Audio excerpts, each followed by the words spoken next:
안녕하세요, 테크몽입니다. 요즘 인플루언서가 광고주로부터 지원을 받았음에도 불구하고 이를 제대로 표현하지 않거나 몰라서 못하시는 분들이 계십니다. 그래서 제가 트레저헌터 크리에이터 대표로 공정거래위원회 담당 사무관님과 여러분들이 궁금해할 만한 점들을 여쭤봤어요. 어떤 내용인지 궁금하시죠? 그럼 지금부터 시작하겠습니다. 안녕하세요. 저는 유튜브 채널에서 IT 관련된 컨텐츠를 제작하고 있는 테크몽이라고 해요. 간단하게 소개 좀 부탁드릴 수 있을까요? 예, 안녕하세요. 저는 공정거래위원회 소비자안전정보과에 있는 김건주 사무관입니다. 반갑습니다. 협찬 여부를 좀 명확하게 표기하지 않아가지고 좀 소비자의 알 권리를 좀 침해해서 많은 문제들이 좀 발생을 하고 있어요. 최근에 2020년도 9월 1일부터 추천 보증 심사 지침 개정안이 배포돼서 많은 분들이 이 지침 따르려고 되게 많이 노력을 하고 있거든요. 근데 잘 모르거나 어렵게 느껴진다고 생각하시는 분들이 많아서 이번 회의 내용이 좀 공유되어서 나중에 이제 규칙을 못 지켜서 피해를 입으신 분들이 좀 줄어들었으면 좋겠다는 생각으로 저는 일단 회의에 참석하게 되었습니다. 그러면 지금 해당 지침 상세한 내용들은 다 공정위 홈페이지에 있는 PDF 파일에서 확인이 가능하지만 제가 알고 있다고 해서 처음 보는 사람들이 다 아는 게 아니니까 정말 좀 기본적이고 모두가 알아야 될 내용부터 좀 내용을 진행해 봐야 될 것 같아요. 이번에 개정안이 나오긴 했는데 원래 추천 보증 심사 지침의 핵심적인 내용이 어떤 건지 간단하게 설명 부탁드려도 될까요? 추천 보증이 뭔지를 좀 설명을 드려야 될 것 같아요. 이 추천 보증이라는 것은 쉽게 말해서 상품을 구매하도록 추천을 하거나 아니면 리뷰들을 작성해서 소비자들에게 이걸 구매하도록 하는 그런 광고들을 말합니다. 추천 보증 광고를 할 때는 우선 거짓되거나 과장된 내용을 사용해서는 안 되고요. 여기에서 어떤 중요한 사실을 알리지 않음으로써 소비자들을 속여서는 안 됩니다. 이제 최근에 논란이 됐던 게 경제적 이해관계를 표시하지 않은 그런 광고들인데요. 이게 왜 논란이 됐냐면 소비자들은 이게 실제로 광고인지 광고가 아닌지를 알고 싶어 합니다. 그렇기 때문에 이거를 알리지 않음으로써 소비자들을 속이게 되면 이거는 이제 소비자들을 기만하는 거라고 볼 수 있습니다. 그렇기 때문에 저희 공정위에서는 이런 부당한 광고를 하지 않도록 이번 추천보증 심사 지침을 개정을 한 겁니다. 적용되는 대상이 유튜버도 있을 테고 페이스북 운영하고 있는 사람도 있을 테고 인스타그램 하는 사람도 있을 테고 개인도 있고 기업도 있을 텐데 그 대상에 대해서 조금 말씀해 주실 수 있을까요? 이제 그 경제적 이해관계가 있는 모든 경우를 말합니다. 이제 그 경제적 이해관계라는 것은 어떤 금전적인 대가, 광고비를 받았다든지 수수료를 받았다든지 이런 것뿐만 아니라 상품을 제공했다든지 상품을 대여했다든지 경제적 가치로 환산되는 그런 모든 경우를 다 말합니다. 그리고 또 그 매체 같은 경우에는 블로그 같은 문자, 인스타그램 같은 사진, 유튜브 같은 동영상 이런 그 광고로 활용 가능한 모든 매체들을 다 포함하고 있습니다. 그러면 혜택이 꼭 제품을 지급하거나 대여하는 게 아니라 가격을 할인받아서 결국 제 돈을 일부를 주고 직접 구입을 한 경우에도 이런 대가를 받은 거라고 할 수 있겠네요. 이제 그런 경우에도 경제적 이해관계가 있다고 볼 수 있고요. 이런 경우에는 경제적 이해관계를 표시하도록 하고 있습니다. 다만 이제 모든 소비자들이 이런 할인 혜택을 제공받을 수 있는 상황에서 그중 일부가 자발적으로 리뷰를 작성하거나 이런 경우까지 표시를 할 필요는 없을 것입니다. 특정인만 구입하거나 혜택을 누릴 수 있는 서비스가 아니라 누구나 신청하고 혜택을 누릴 수 있는 그런 서비스도 있습니다. 그런 서비스로 신청을 하고 그 제품이나 컨텐츠를 받아서 리뷰를 하는 경우에는 따로 표기를 하지 않아도 괜찮은가요?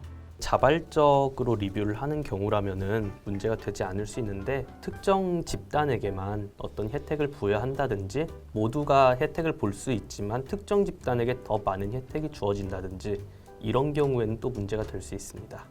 그러면 기존에는 글이나 사진을 하는 플랫폼에서는 크게 내용이 변하거나 많은 사람들이 좀 새롭게 받아들이진 않고 그냥 당연한 거라 받아들이고 있는데 영상에서는 조금 사람들끼리 의견이 좀 분분해서 이거에 대해서 조금 더 정확하게 하고 넘어갈 필요가 있는 것 같아요.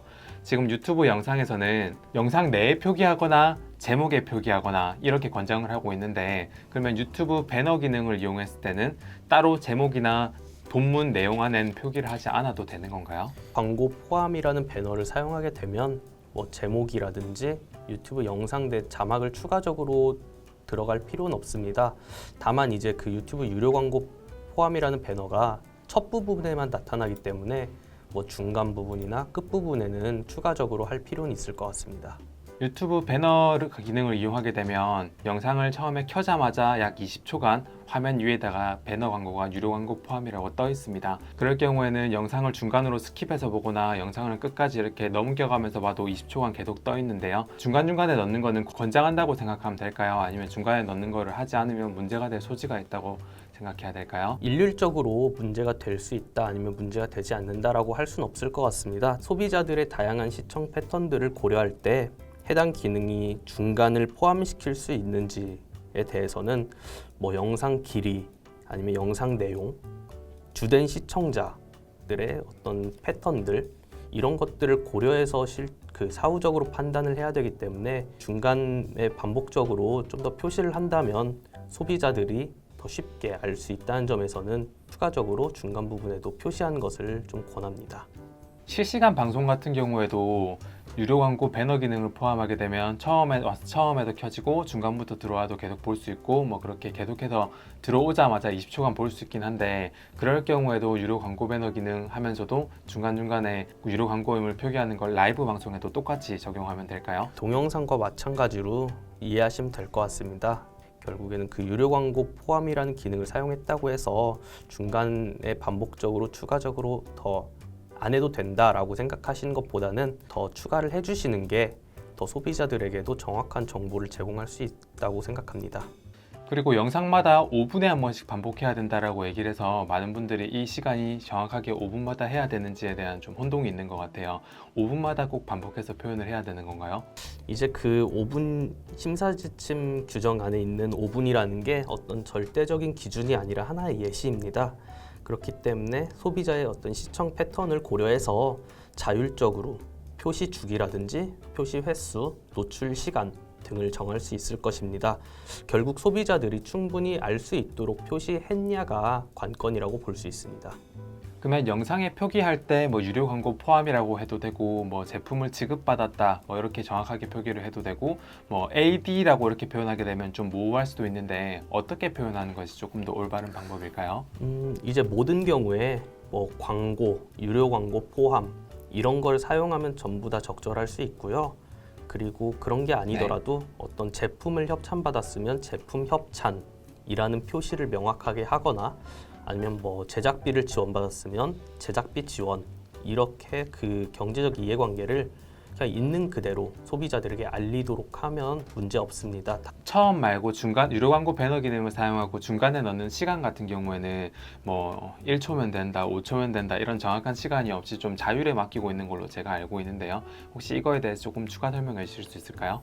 1초 있다가 사라지고 아니면 뭐 잠깐 눈 깜빡이면 사라지고 이런 경우라면 좀 소비자들이 알 수 없을 수 있다고 생각합니다. 예시이지만 뭐 3초에서 5초 사이 이 정도라고 한다면 소비자들이 충분히 인식할 수 있지 않을까라고 생각하고 있습니다. 많은 분들이 기존에 있었던 컨텐츠에 대해서 어떻게 수정을 해야 되는지 조금 고민을 하고 있어요. 그래서 기존에 있었던 컨텐츠에 대해서는 그걸 다시 표기를 하게 된다면 문제가 없는 걸까요? 예전에 표시하지 않았던 영상이나 컨텐츠들을 수정하더라도 치유가 되는 것은 아닙니다. 다만 공정위가 나중에 조치를 하게 될 경우에 자진 시정 여부 이런 것들은 그 조치 수준을 정할 때 고려할 수 있는 그런 요소입니다. 소비자들에게 정확한 정보를 전달할 수 있다는 점에서도 반드시 수정할 것을 권해드립니다. 가이드에 보니까 상업성 목적이 없는 경우에는 별도로 표기하지 않아도 된다라고 써 있던데, 그렇게 제가 이해를 하면 될까요? 상업적 목적이 없고 다른 이제 공익적인 목적이라든지 이런 경우에는 별도로 표시하지 않아도 됩니다.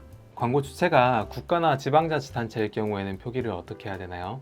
국가나 지방자치단체라고 해서 어떤 상업적인 의도를 가지고 이런 추천보증 광고를 했을 때는 반드시 표시를 해야 됩니다. 국가나 지방자치단체가 정책 홍보라든지 이런 공익적인 목적으로 광고를 제작하게 된다면 이런 경우에는 상업성이 있다고 보기 어렵기 때문에 표시할 필요가 없습니다. 그러면 상업성이 없더라도 만약에 제작자에게 일정 비용을 지급을 했는데, 그런 경우에도 공익적인 목표라고 하면은 그 비용 지급에 대해서는 따로 밝히지 않아도 된다는 말씀이신가요? 예, 맞습니다. 그래서 그 정부에서도 많은 경우에 정책 홍보를 하기 위해서 특정 인플루언서들에게 그런 참여 영상을 제작하도록 하는 경우가 있다고 합니다. 그런데 이런 경우에는 이제 정책 홍보라는 공익 목적이기 때문에 별도로 표시할 필요는 없습니다.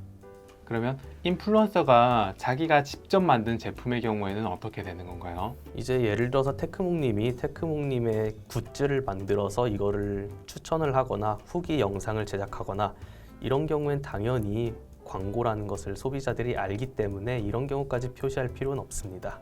네, 지금 심사 지침을 위반하게 됐을 경우에는 어떤 제재가 가해질 수가 있나요? 이제 저희 심사 지침은 사실 표시 광고의 공정화에 관한 법률이라고 있습니다. 표시광고법이라고 줄여서 말하는데 이 표시광고법상 부당한 표시광고에 해당하는지를 판단하기 위해서 마련한 지침입니다. 그렇기 네. 때문에 만약에 부당한 표시광고에 해당하게 된다면 부당한 표시광고를 한 사업자에게 저희는 시정명령 그리고 뭐 과징금 부과라든지 이런 제재들을 할 수 있습니다. 사업자라고 얘기하셨는데 그거는 크리에이터도 포함이 되는 건가요? 크리에이터들을 아예 배제하는 그런 건 아닙니다. 사업자성이 인정이 돼야 되고 또 인정하더라도 어떤 광고 내용에 관여한 정도라든지 경제적 이익이 누구에게 귀속되는지 아니면 관리 감독의 책임은 누구에게 있는지 이런 것들을 다 종합적으로 고려를 해서 부당한 광고의 책임 주체를 정하게 됩니다. 그렇기 때문에 이런 그 인플루언서들이나 크리에이터 분들이 아예 여기에서 배제되는 그런 건 아니고요. 그분들도 그렇기 때문에 책임의식을 느끼고 더 이런 규정들을 지키도록 노력해야 합니다.